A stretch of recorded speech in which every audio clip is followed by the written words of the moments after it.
Tai pirmas mūsų pratimas bus dangaus ir žemės tempimas.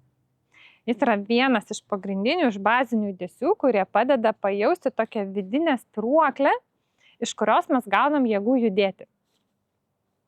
Sveikatai nauda yra visapusiška.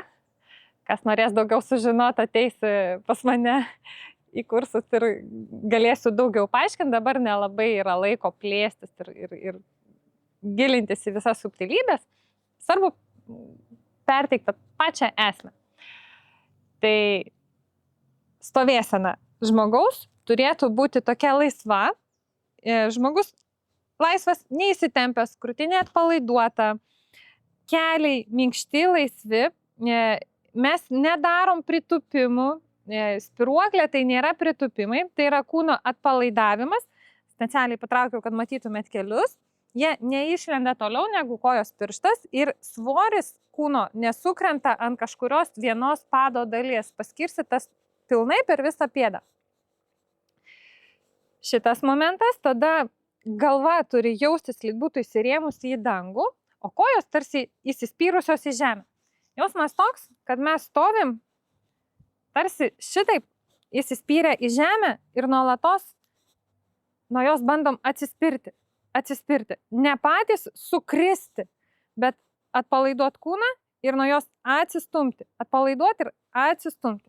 Jeigu turite namuose gumeles, labai gerai jums bus toks geras pagalbininkas, kad pradžiai pradėtumėt jausti, apie ką yra ta spiruoklė vidinė.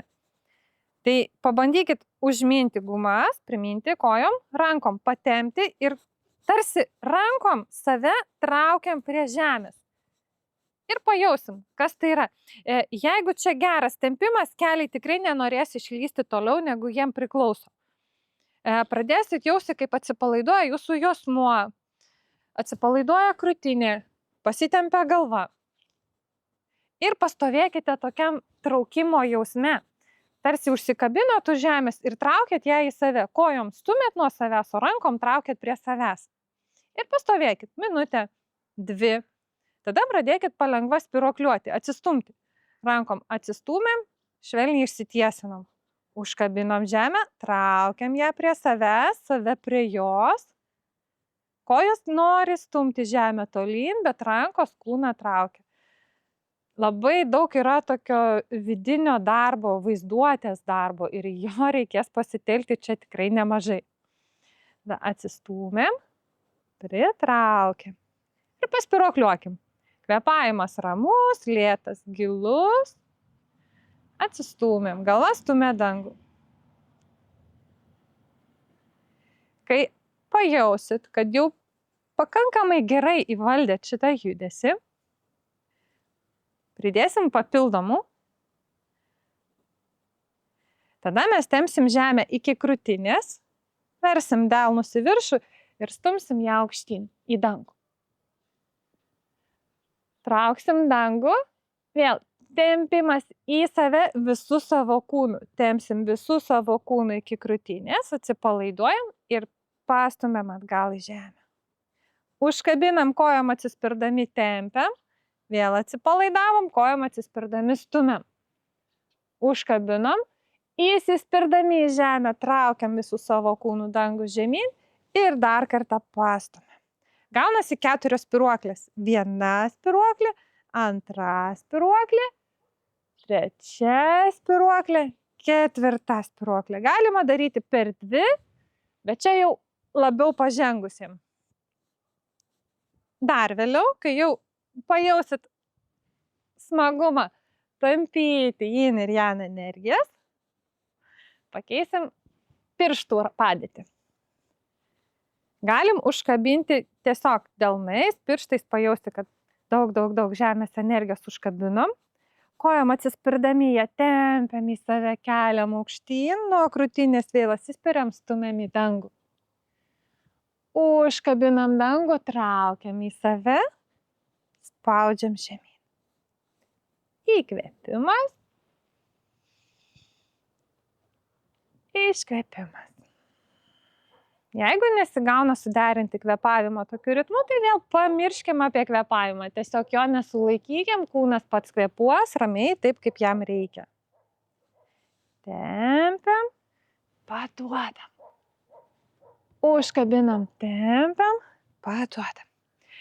Šita spyruoklė yra labai subtili, jos gali net nesimatyti, bet jis sukuria tokį pasipriešinimo jausmą. Taip, jeigu labai vizualiai rodyčiau, atrodytų maždaug taip. Bet geriausia, kai tas pojūtis yra viduje ir jis yra vos matomas.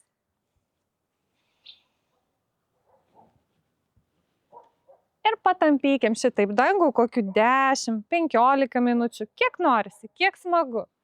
Kuo ilgiau darysite, tuo labiau pradėsite jausti, kaip iš tiesų kažkas tarsi tempiasi paskui jūsų rankas. Pajausit, kaip išsitiesina nugara, atsipalaiduoja juosmuo, pagerėja kvėpavimas. Kraujotakai labai gerai šitas pratimas, ramina nervų sistemą. Masažuoja vidaus organus. Ir pasaveikam, galit improvizuoti. Iki krūtinės ir atgal. Iki klubų patempti atgal. Čia jau jūsų laisvė. Svarbu, kad išjaustumėt tą pasipriešinimo jausmą, kad tikrai visų kūnų bandot partraukti paskui save. Tai va, štai toks mūsų pirmas judesys. Su juo mes mokomės mūsų vidinės spyruoklės, kuri jau mus seks visose likusiuose pratimuose.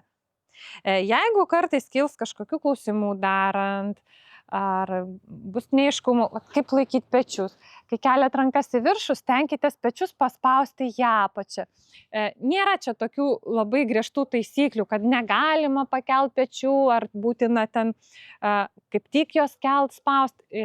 Čia jau kaip jums jaučiasi, kaip jums norisi, jūs turit klausyti, girdėti savo kūną, ką jis jums kalba, kur jam malonu.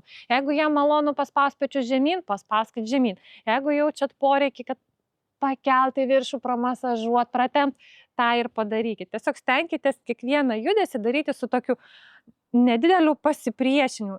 Ne per įtampą sukuriant didelį įtampą, bet per tokią lengvą, kaip šitos gumos tempimo pasipriešinimo jausmas. Tai va tiek, kol kas šitam kartui šitas ir susimatysim kitame video.